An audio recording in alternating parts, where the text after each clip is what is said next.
Un cuento de Ellen Glasgow.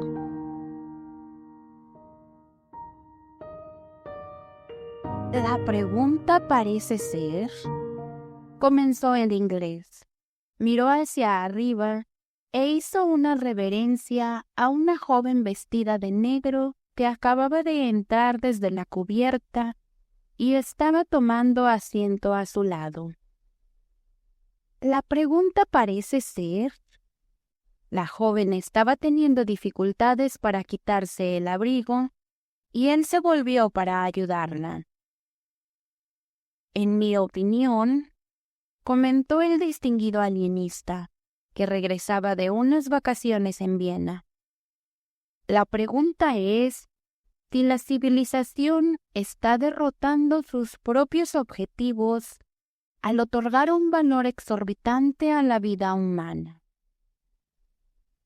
Mientras hablaba, se inclinó hacia adelante con autoridad y acentuó sus palabras con una precisión extranjera. ¿Quiere decir que la supervivencia del más apto está bloqueada?, comentó un joven periodista que viajaba por interés de un diario de Nueva York. ¿Que la civilización debería practicar una selección artificial, por así decirlo? El alienista se encogió de hombros con desaprobación. Mi estimado señor, protestó, yo no quiero decir nada. Es la pregunta la que significa algo. Bueno, como estaba diciendo, comenzó de nuevo el inglés, alcanzando la sal y volcando una cucharada. La pregunta parece ser si en alguna circunstancia el salvar una vida humana puede llegar a ser positivamente inmoral. Sobre ese punto, comenzó el alienista, pero una joven vestida de blanco, que estaba sentada a la derecha del capitán, lo interrumpió. ¿Cómo podría ser?, preguntó. Al menos no veo cómo podría ser. ¿Y usted, capitán? No hay duda, comentó el periodista, levantando la vista de una conversación en la que había entrado con un abogado de uno de los estados del oeste. No hay duda de que el espíritu más humano que permea la civilización moderna no ha trabajado completamente para el bien en el desarrollo de la especie. Probablemente, por ejemplo, si hubiéramos seguido la práctica espartana de exponer a los bebés no saludables, habríamos conservado algo de la fortaleza espartana. Ciertamente, si hubiéramos estado contentos de seguir siendo bárbaros, tanto nuestras digestiones como nuestros nervios habrían estado mejor. Y quizás la melancolía sería desconocida. Pero al mismo tiempo, la pérdida de una serie de virtudes más heroicas se compensa con un aumento de las virtudes más suaves. Notablemente, la vida humana nunca antes se ha considerado tan sagrada. Por otro lado, observó el abogado, levantando la mano para ajustarse las gafas y haciendo una pausa para quitar una miga de su abrigo. Por otro lado, aunque está muy bien ser filantrópico hasta el punto de emprovecer a media comunidad y de volverse escrupuloso con respecto a la pena capital, todo el asunto a veces toma un giro repugnantemente morboso. Vaya, parece como si los criminales fueran los verdaderos héroes estadounidenses. Justo la semana pasada visité a un hombre condenado a muerte por el asesinato de sus 2 esposas. Y por Júpiter, el lugar estaba literalmente asediado por mujeres simpatizantes. Conté 6 ramos de rosas en su celda y al menos 50 notas. Oh, pero esa es una forma de histeria nerviosa, dijo la joven vestida de negro, y debe considerarse por separado. Cada sentimiento tiene sus fanáticos, la filantropía tanto como la religión, pero no podemos juzgar un movimiento por unos cuantos discípulos exaltados. ¿Por qué no?, preguntó el inglés en tono tranquilo. Era un hombre de mediana edad, con una expresión optimista y una complexión sólida de comodidad. Pero volviendo a la proposición original, supongo que todos aceptamos como una verdad evidente el axioma de que la civilización más alta es aquella en la que se otorga el mayor valor a la vida individual y a la felicidad, agregó la joven vestida de negro. Y a la felicidad, asintió el inglés. Y sin embargo, comentó el abogado, creo que la mayoría de nosotros admitiría que tal sociedad, donde la vida se considera sagrada porque es valiosa para el individuo, no porque sea valiosa para el Estado, tiende a la no producción de héroes, que el promedio será más alto y la excepción más baja, observó el periodista. En otras palabras, que habrá una elevación general de la masa acompañada de una correspondiente disminución de los pocos. En general, creo que nuestro sistema funciona bastante bien, dijo el inglés, midiendo cuidadosamente el rábano picante. Un término medio entre dos extremos tiende a ser satisfactorio en los resultados. Si no producimos un Marco Aurelio o un Séneca, tampoco producimos un Nerón o un Foca. Tal vez hayamos perdido el patriotismo, pero hemos ganado humanidad, lo cual es mejor. Si hemos perdido la caballerosidad, hemos adquirido decencia. Y si hemos dejado de ser pintorescos, nos hemos vuelto limpios, lo cual es considerablemente más deseable. Nunca he sentido el romanticismo de la Edad Media, comentó la joven vestida de negro. Cuando leo sobre las glorias de los cruzados, no puedo evitar recordar que un caballero usaba una sola prenda de vestir durante toda su vida y despedazaba a su caballo por un capricho. Así como nunca pienso en ese bruto caballeroso, Ricardo Corazón de León, sin verlo decapitando a sus prisioneros. Oh, no creo que ninguno de nosotros esté suspirando por un resurgimiento de la Edad Media, replicó el periodista. La adoración del pasado tiene como devotos a personas que solo han conocido el presente, lo cual es como debería ser, comentó el abogado. Si el hombre estuviera confinado a la adoración de lo cognoscible, todo el mundo caería en el ateísmo. Así como los grandes amantes de la humanidad solían ser ermitaños, agregó la joven vestida de negro, tenía un tío que solía decir que nunca realmente amó a la humanidad hasta que se fue a vivir al desierto.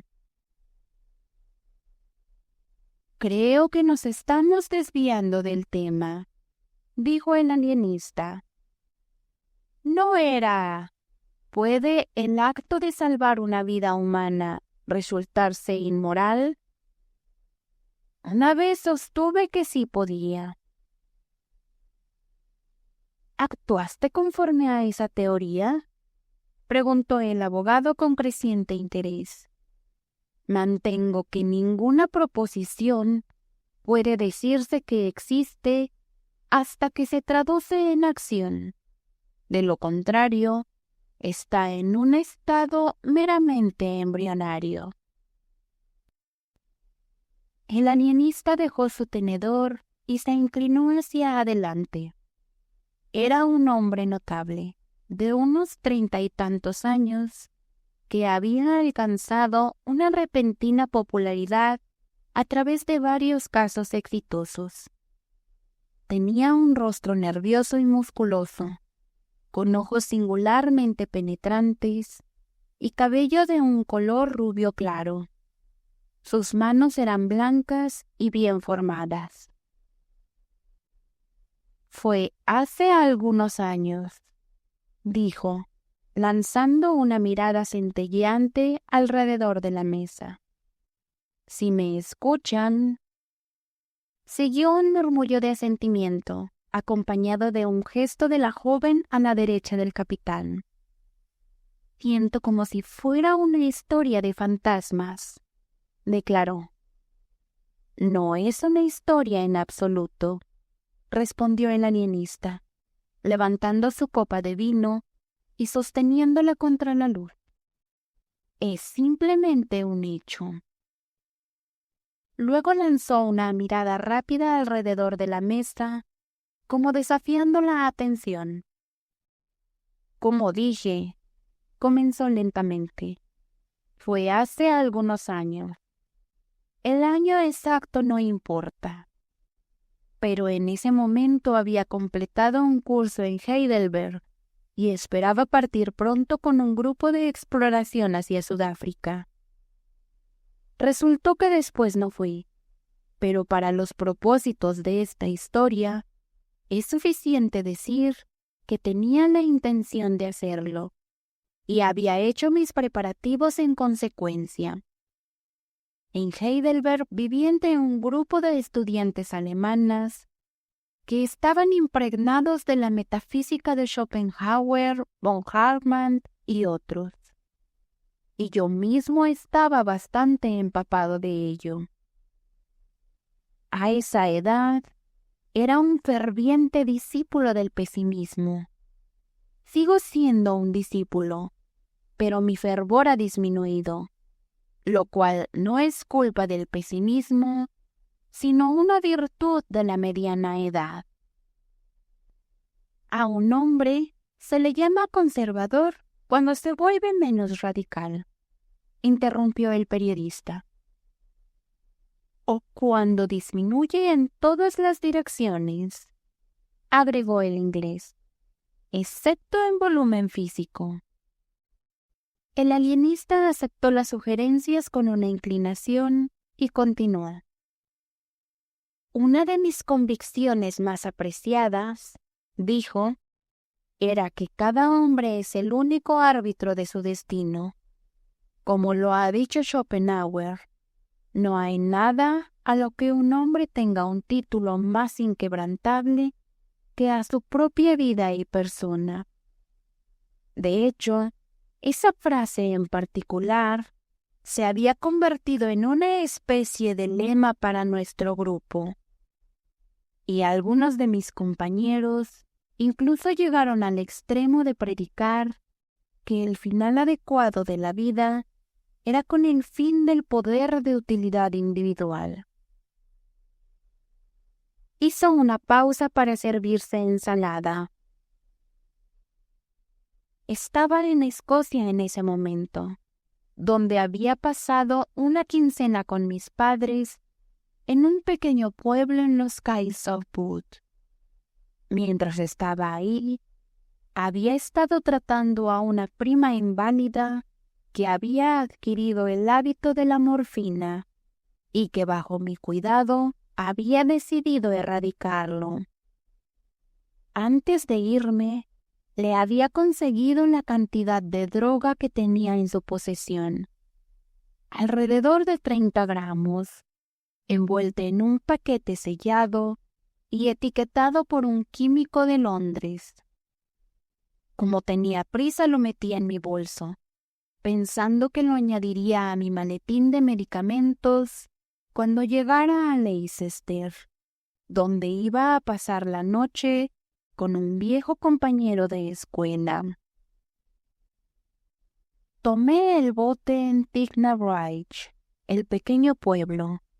Encontré un tren local en Guruk para llegar a Glasgow, con 1 minuto para tomar el primer expreso a Londres.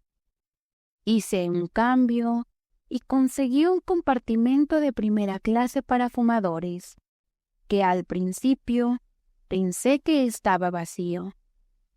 Pero cuando el tren partió, un hombre salió del vestíbulo y tomó el asiento frente a mí. Al principio no le presté atención, pero al mirarlo 1 o 2 veces y ver que me estaba viendo, me di cuenta desagradablemente de su presencia.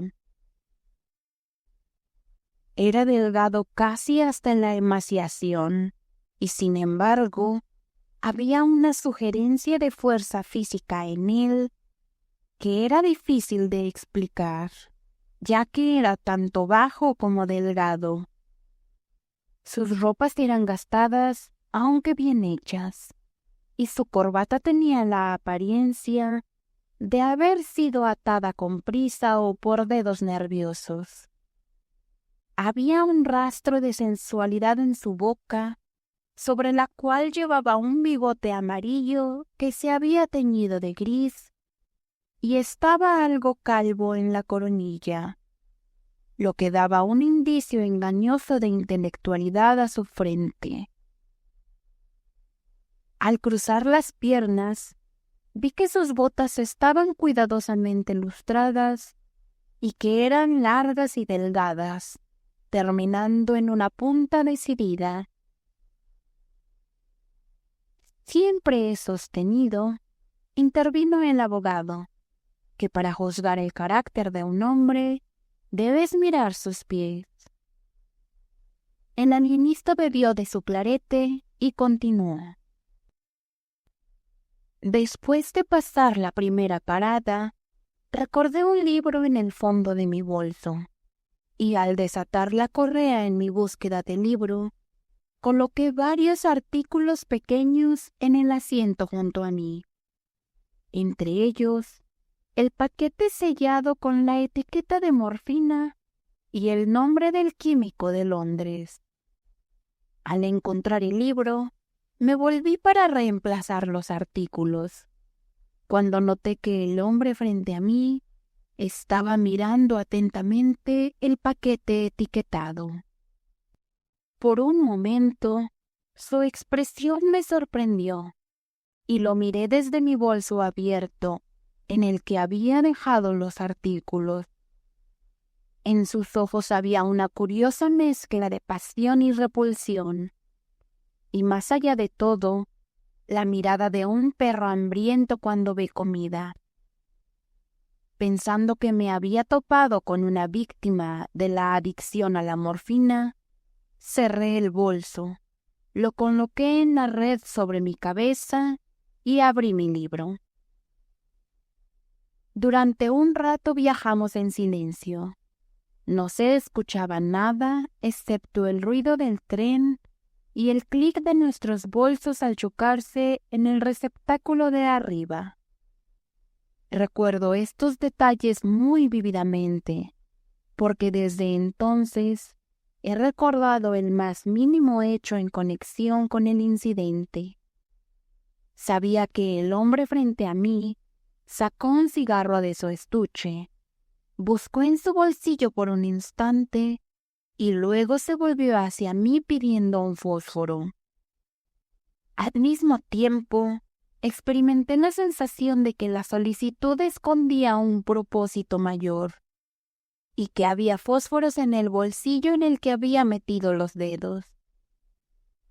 Pero mientras accedía a su solicitud, él miró indiferente por la ventana, y siguiendo su mirada, vi que estábamos pasando por un grupo de colinas bajas, salpicadas con parches dispersos de brezo, y que a través de las colinas pasaba un rebaño de ovejas, seguido por una campesina en una falda corta.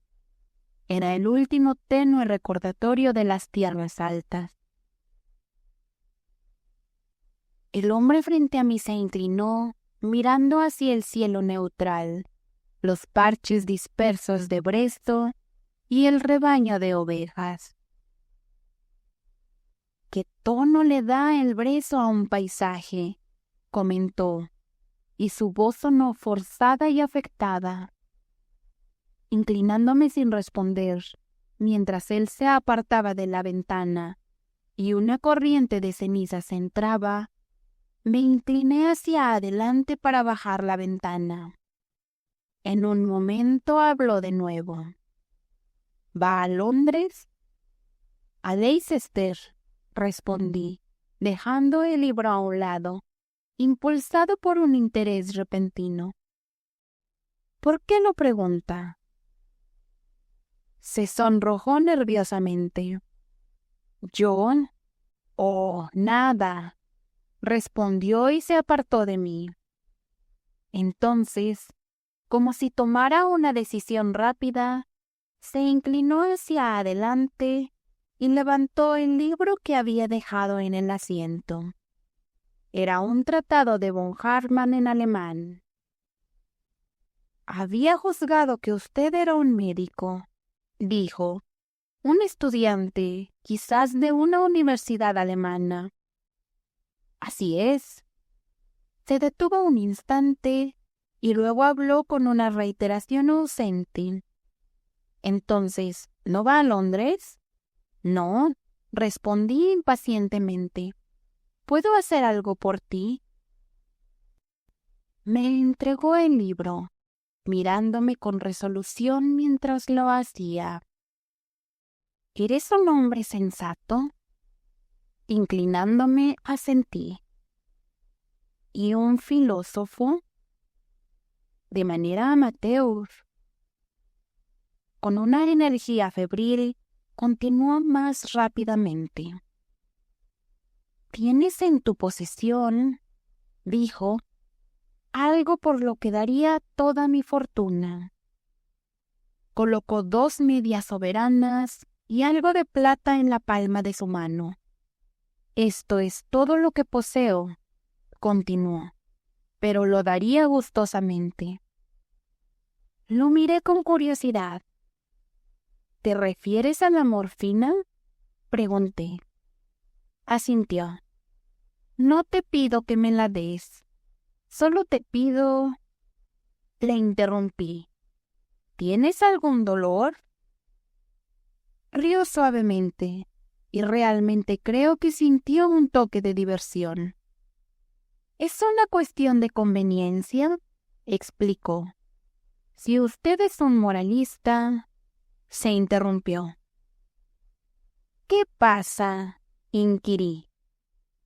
Se acomodó en su rincón, descansando la cabeza contra los cojines. «Su bajada es en Leicester», dijo sin cuidado. «Yo continúo a Londres, donde la providencia, representada por la sede policial, me está esperando». Me sorprendí. «¿Por qué?».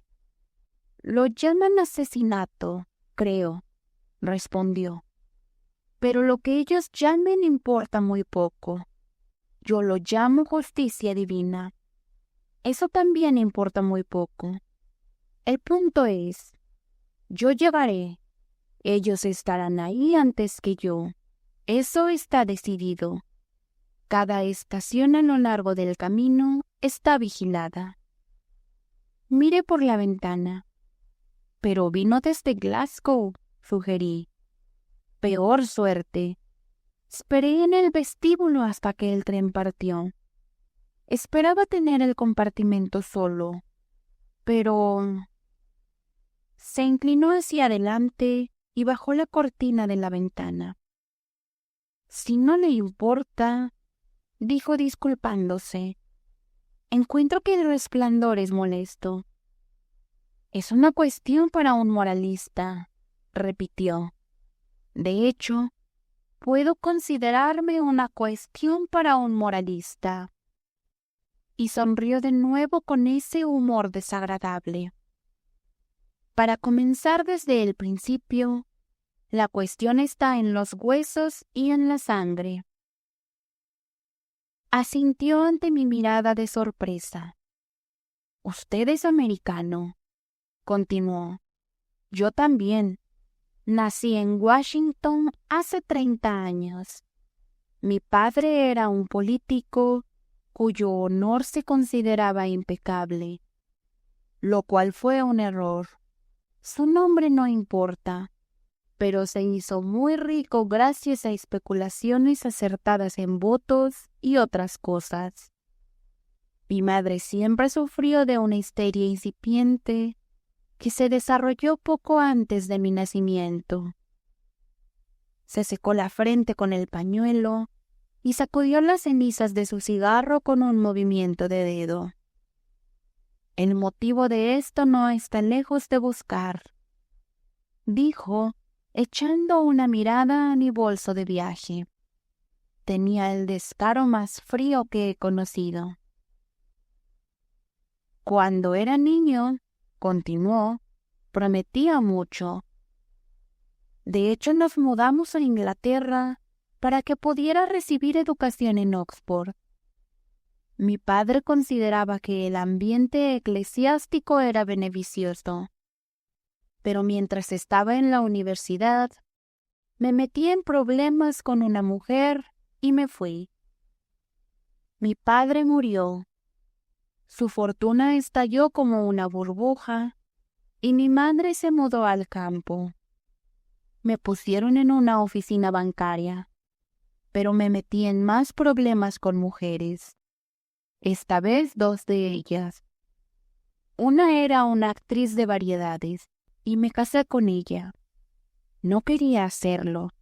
Intenté no hacerlo, pero no pude evitarlo, y lo hice. Un mes después la dejé. Cambié mi nombre y fui a Belfast, donde decidí convertirme en un hombre honesto. Fue un trabajo difícil, pero trabajé y tuve éxito por un tiempo.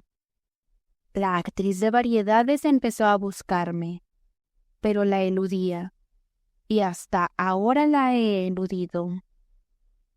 Eso fue hace 8 años, y varios años después de llegar a Belfast, conocí a otra mujer. Ella era diferente. Me enfermé de fiebre en Irlanda y ella me cuidó. Era una buena mujer, con una cara irlandesa amplia, manos fuertes y hombros maternales. Yo estaba débil y ella era fuerte, y me enamoré de ella. Intenté contarle sobre la actriz de variedades, pero de alguna manera no pude y me casé con ella. Lanzó el resto de su cigarro por la ventana opuesta y encendió otro, esta vez sacando el fósforo de su bolsillo. «Ella es una mujer honesta», dijo, «tan honesta como el día.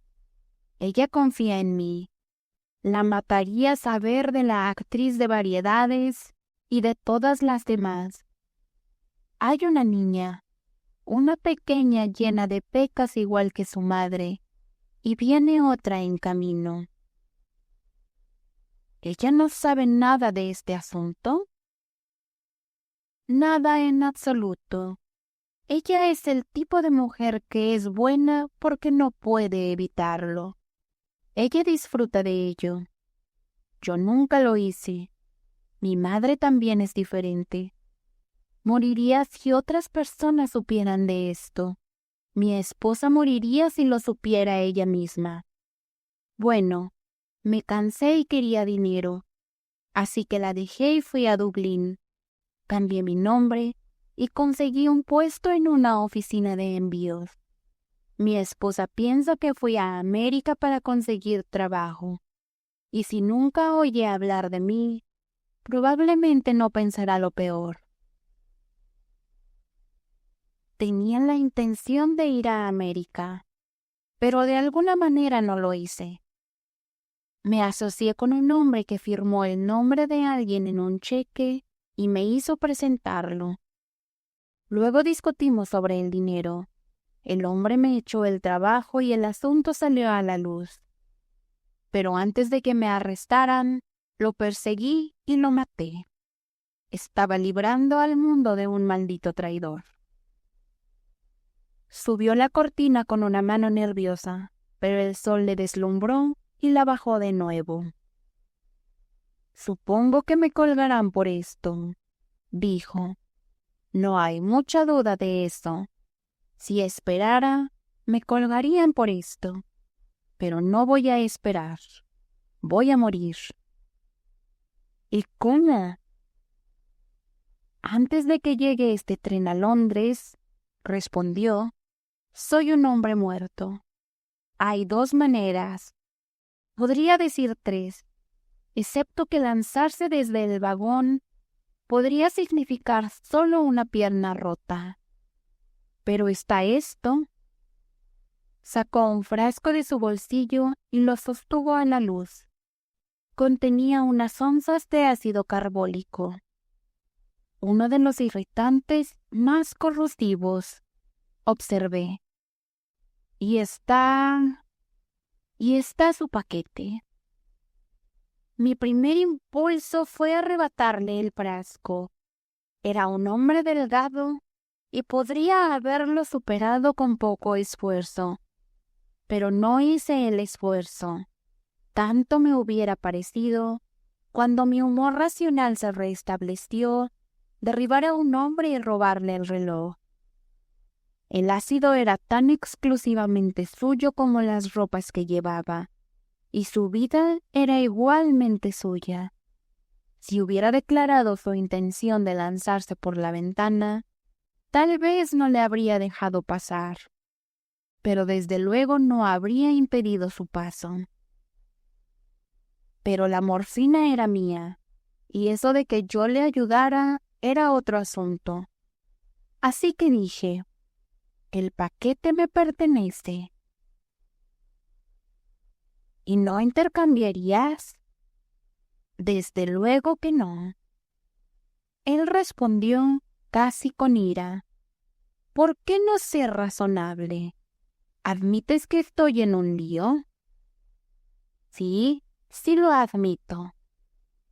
¿También admites que mi vida es moralmente mía?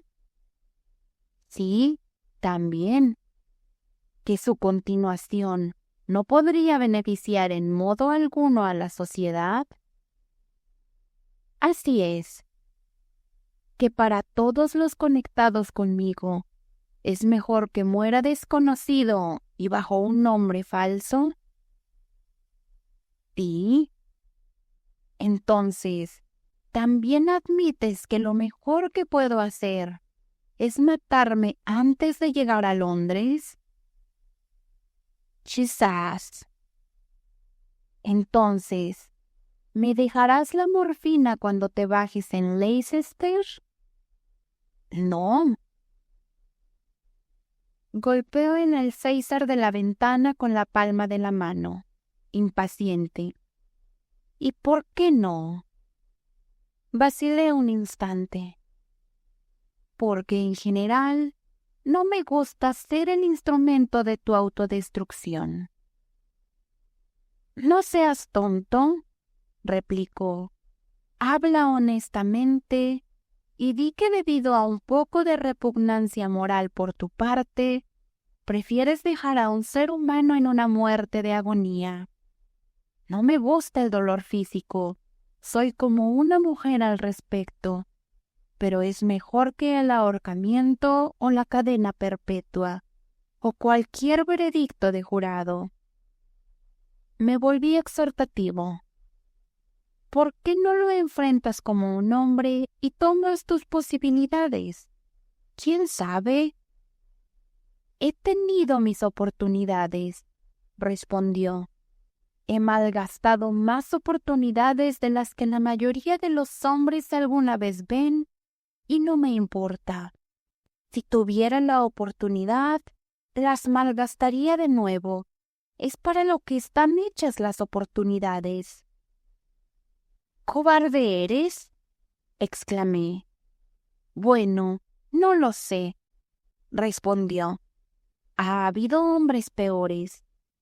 Nunca he dicho una palabra dura a una mujer y nunca he golpeado a un hombre cuando estaba en el suelo. Me sonrojé. Oh, no quería golpearte, respondí. Él no hizo caso. Me gusta mi esposa, dijo. Es una buena mujer y haría mucho para evitar que ella y los niños conocieran la verdad. Quizás me mataría incluso si no quisiera. No lo sé, pero estoy cansado, malditamente cansado. Y aún así la abandonaste. Lo hice. Traté de no hacerlo, pero no pude evitarlo.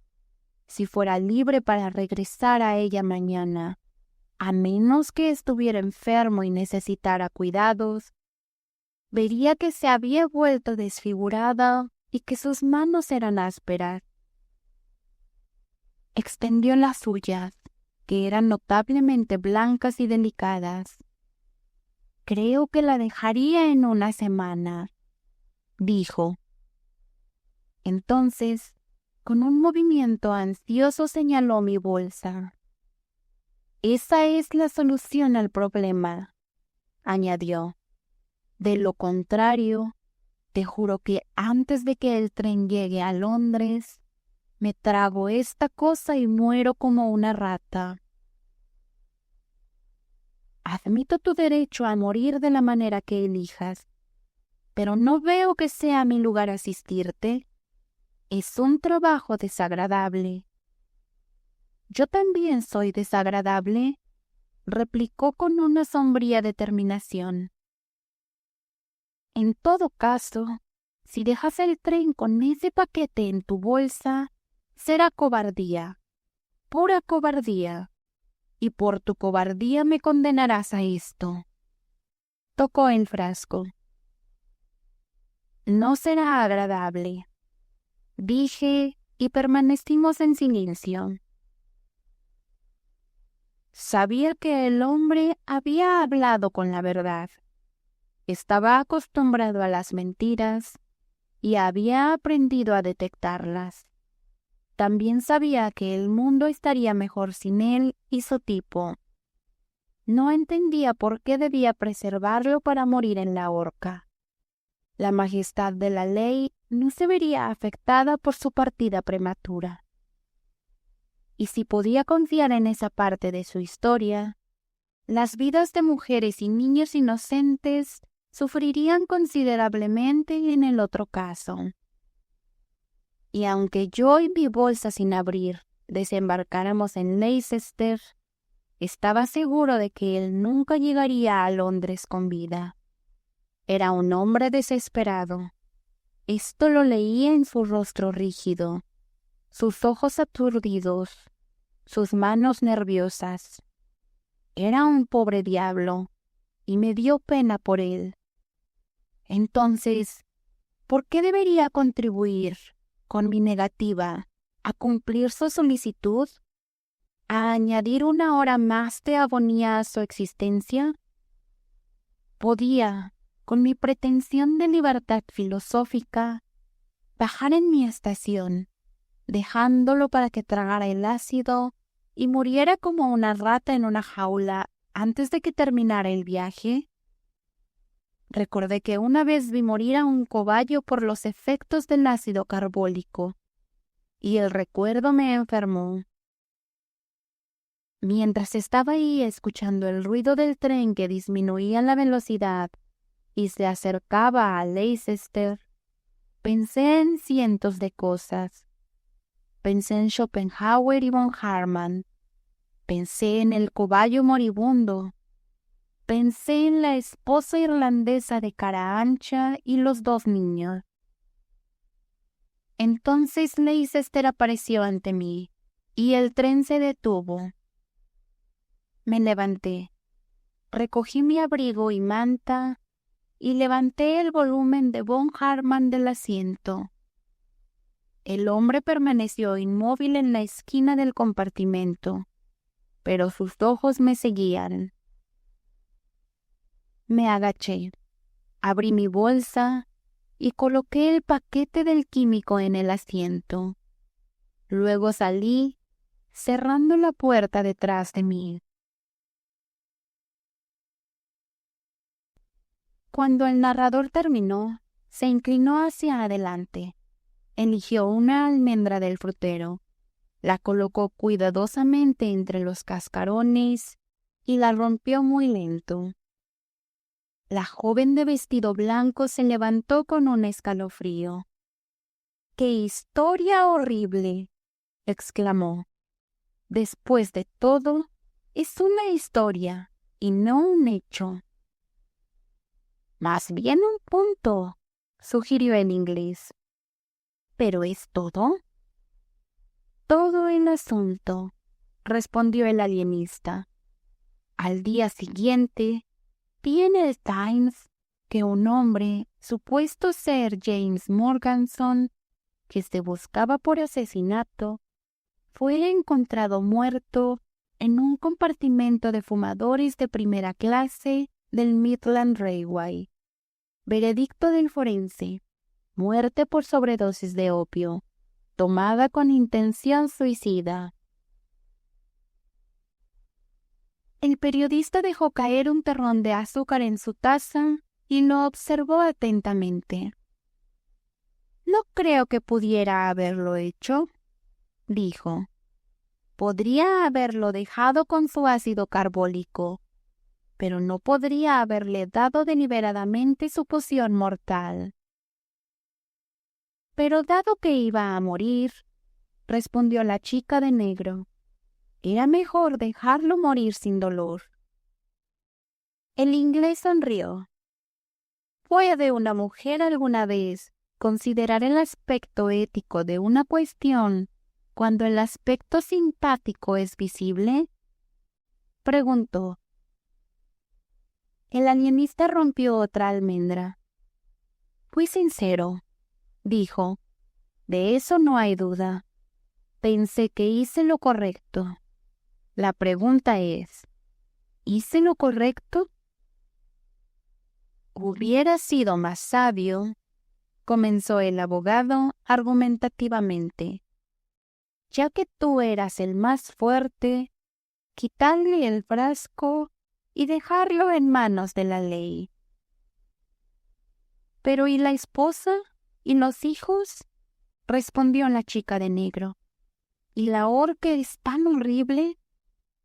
«También lo es el asesinato», respondió el abogado secamente.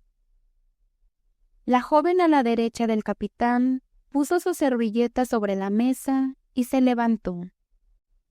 «No sé qué era lo correcto», dijo, «pero sé que en tu lugar me habría sentido como un asesino». El alienista sonrió medio cínicamente. «Así me sentí», respondió. «Pero existe tal cosa, querida señorita, como un asesino de conciencia».